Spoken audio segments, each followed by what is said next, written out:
ایک ایسی سعادت ہے کہ رسول اللہ صلی اللہ علیہ وآلہ وسلم نے فرمایا تابعوا بین الحج والعمرہ، حج اور عمرے یکے بعد دیگرے کیا کرو، اور یہ نہ سوچا کرو کہ حج جس طرح صدقہ کرتے ہوئے یہ سوچ نہیں آنی چاہیے کہ صدقہ کر رہا ہوں کہیں پیسے کم نہ ہو جائیں. اگر یہ سوچ آ گئی تو ایمان کمزور ہے. اگر صدقہ کرتے ہوئے میرے آپ کے دل میں یہ خیال آ گیا نا کہ یار 1,00,000 روپیہ تھا 10,000 صدقہ کر دیا 90 رہ گیا، یہ 10 کم ہو گئے، یہ ایمانی سوچ نہیں، یہ کمزور ایمان کی سوچ.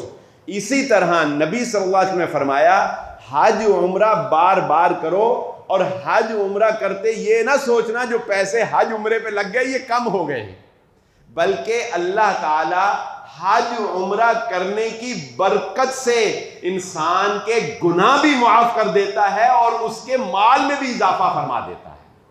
مال میں اللہ تعالیٰ انسان کو فقر سے بچا لیتا ہے.